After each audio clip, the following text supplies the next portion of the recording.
गुरु प्यारी साध संगत जी, आप सभी को प्रेम भरी राधा स्वामी जी। संगत जी, बाबा जी महाराज जी के नए सवाल जवाब लेकर हम फिर हाजिर है संगत के बीच। संगत जी, यह सवाल जवाब मध्य प्रदेश के ब्यावर सत्संग के हैं जी। संगत जी, आज बाबा जी महाराज जी ने संगत को इशारा करते हुए समझाया। ये बाबा जी ने क्यों किया? क्योंकि आज बाबा जी महाराज जी के आने के समय उनके बाद हजूर महाराज जी आ रहे थे। उस समय संगत ने कुछ ऐसा कर दिया जिसके कारण आज बाबा जी महाराज जी नाराज हो गए और बाबा जी ने इशारा भी किया। इस बात को हम वीडियो का आखिर में बताएंगे कि ऐसा क्या हुआ जिसे देखकर बाबा जी महाराज जी नाराज हो गए। तो चलिए हम चलते हैं सवाल जवाब की ओर। संगत जी, आज सबसे पहले किसी ने बाबा जी से कहा, बाबा जी मेरे अंदर एक बहुत ही बड़ी कमजोरी है कि मैं बहुत ही जल्दी हर किसी पर विश्वास कर लेता हूँ। मुझे समझाइए कि मैं कैसे हर किसी को समझकर विश्वास करना सीखूं। कृपा करके बताइए। तो बाबा जी ने समझाया कि बेटा, हमें अपनी तरफ से सबके साथ हमेशा हमेशा अच्छा ही करना चाहिए। कभी किसी के साथ कोई भी बुरा कर्म नहीं करना। अगर कोई हमारा बुरा भी करता है तो भी हमें अपनी तरफ से अच्छा ही करना है। कोई गलत करता है तो कल को हिसाब भी उसी को तो देना पड़ेगा। इसलिए आप उस मालिक पर विश्वास रखें और हमेशा अपनी तरफ से अच्छा करने का प्रयास निरंतर करते रहें। चाहे दुनिया कुछ भी करे, हमें तो सिर्फ मालिक के हुक्म में रहकर अच्छा काम करना है, उसके लायक बनना है। संगत जी, फिर किसी ने बाबा जी से बड़ा ही सुंदर सवाल किया। यह सवाल मालिक से जुड़ा हुआ था और परमार्थ में किस प्रकार से आगे बढ़ सके उसके हिसाब से भी था। बाबा जी से किसी ने कहा, बाबा जी मैं परमार्थ से जुड़ चुका हूँ और हमेशा जुड़ा रहना चाहता हूँ और सत्संग पर भी हमेशा जाता हूँ, लेकिन जो ये मेरा मन है वह सत्संग में कभी लगता ही नहीं। कोई 2-5 मिनट सत्संग सुनता है फिर भटक जाता है। समझाइए क्या करूँ? तो बाबा जी ने उन्हें समझाते हुए कहा कि बेटा, परमार्थ में आने का एक मकसद यह भी है कि हम अपने मन को काबू में ला सकें। जब भी हम किसी ऐसी मोड़ पर आकर खड़े हो जाते हैं तो हमें एक रास्ता चुनना पड़ता है जो कि बड़ा मुश्किल है, और उस समय हमें अपने मालिक के द्वारा दिए हुए विवेक का इस्तेमाल करना होता है। हमें गलत दिशा में ले जाने वाला भी तो यह हमारा मन है, और सही राह दिखाने वाला भी अगर कोई है तो वहां भी हमारा अपना मन है।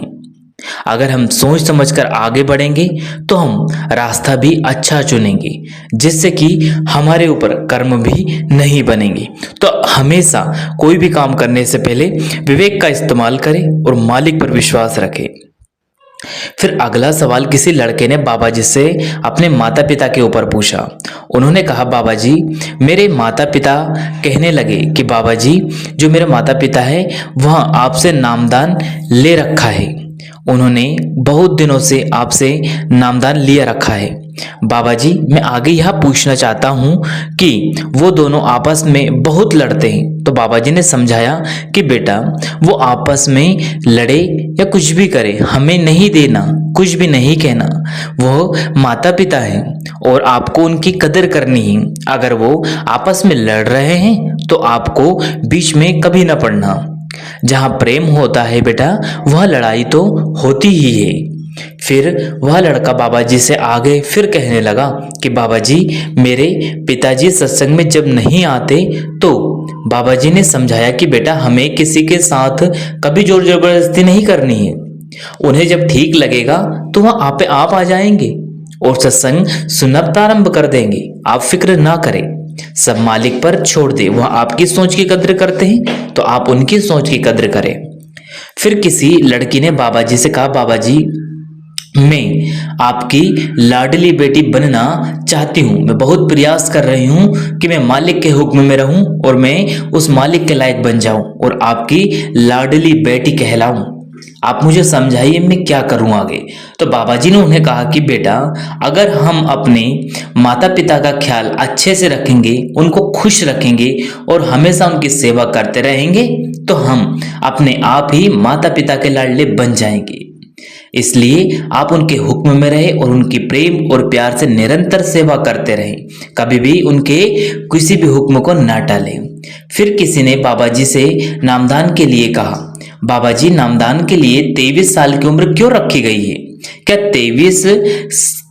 23 साल से नीचे वाले लोग नामदान के हकदार नहीं बन सकते?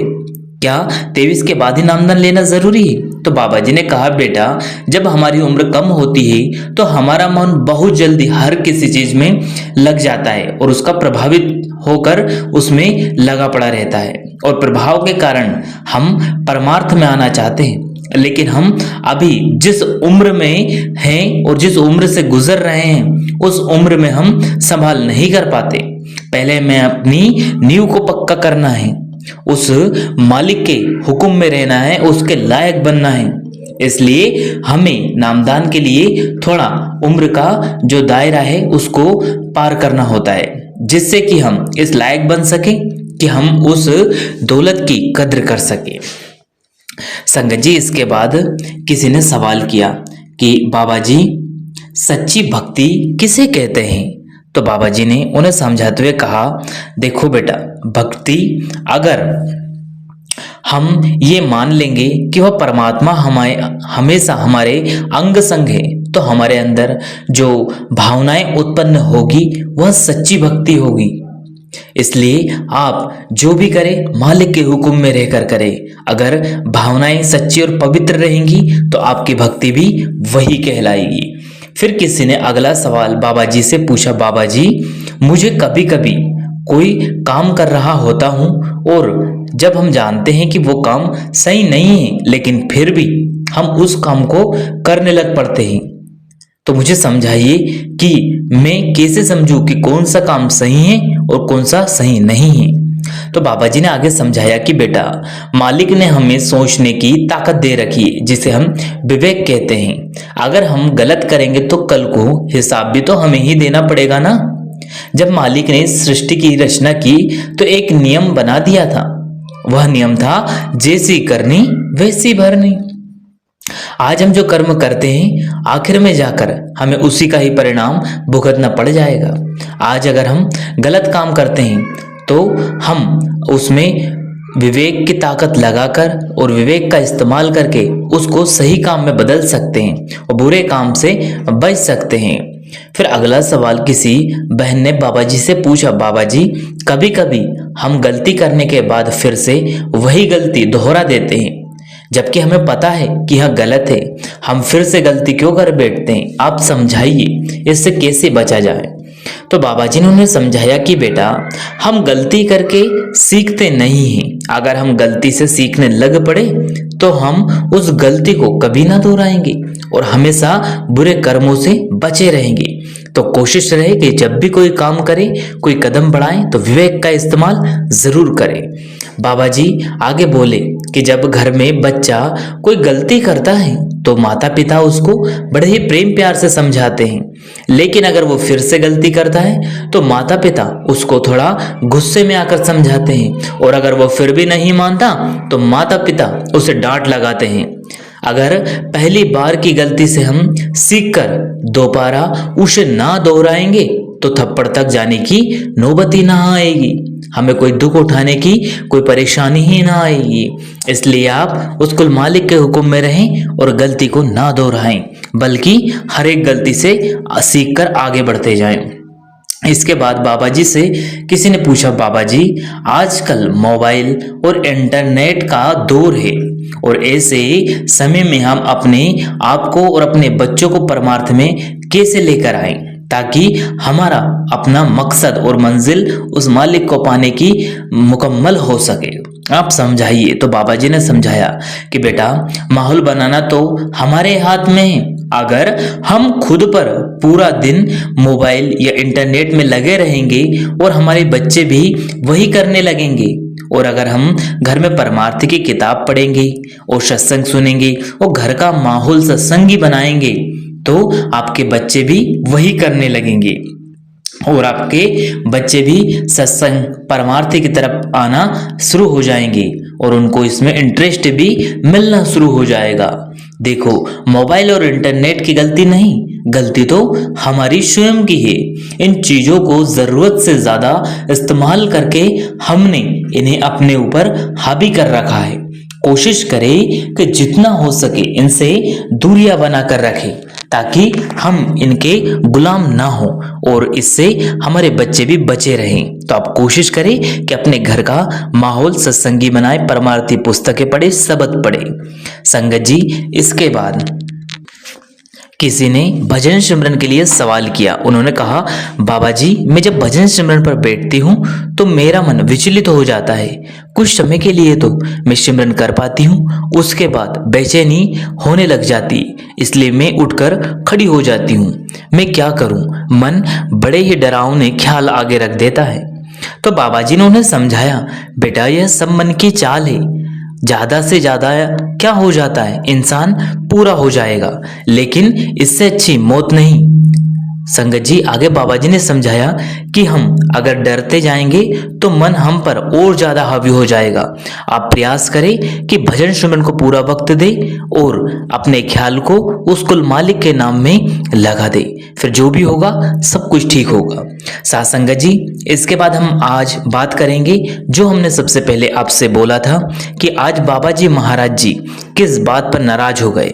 संगत जी, मध्य प्रदेश की संगत जो कि ब्यावरा सत्संग घर में सत्संग व दर्शन के लिए आई हुई थी, संगत ने आज दर्शनों के समय जब बाबा जी महाराज जी और हुजूर महाराज जी स्टेज पर आ रहे थे, उस समय कुछ ऐसी हरकतें कर दी जिनके कारण आज बाबा जी महाराज जी नाराज हो गए। हुआ यूं था कि बाबा जी महाराज जी जब स्टेज पर आए, उस समय जैसे ही पर्दा खुला तो बाबा जी महाराज जी आए और स्टेज पर विराजमान हुए। संगत ने उनको बड़े ही प्रेम प्यार से देखा। उसके बाद ठीक बाद बाबा जी महाराज जी के ठीक बाद हुजूर महाराज जी जैसे स्टेज पर आए तो संगत उन्हें देखकर जोर जोर से तालियां बजानी शुरू कर दी। तो इस कारण फिर बाबा जी ने उंगली से संगत को इशारा किया और चारों तरफ उंगली घुमाते हुए चुप होने को इशारा कहा। संगत जी, क्या हम सभी यह नहीं जानते कि हम गुरु घर के क्या क्या नियम हैं?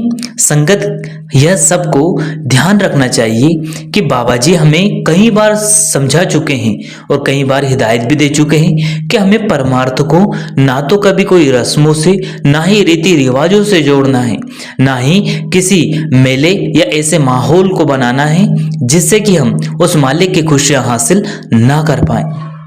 लेकिन फिर भी हम नहीं समझते और अपने गुरु को हर वक्त बस खुशियां तो दे नहीं पाए, नाराज कर देते हैं। संगत जी, आप जी के चरणों में बारंबार बस एक ही विनती है कि इस तरह के किसी भी काम को आप सहयोग ना करें और कोशिश करें कि गुरु के हुक्म में रहें, उनकी खुशियां प्राप्त करें। तो संगत जी, यहाँ कुछ सवाल जवाब थे जो कि राधा स्वामी सत्संग ब्यास जो कि मध्य प्रदेश के ब्यावरा सत्संग से थे जी, जो कि 18 जनवरी दिन शनिवार को हुए थे। संगत जी, अगर यह वीडियो आपको पसंद आया हो तो वीडियो को लाइक करें, शेयर करें, कमेंट बॉक्स में राधा स्वामी लिखकर हमारी यूट्यूब चैनल को जरूर सब्सक्राइब कर ले, जिससे कि आपको ऐसे ही वीडियो मिलते रहे। अंत में आप सभी को प्रेम भरी राधा स्वामी जी।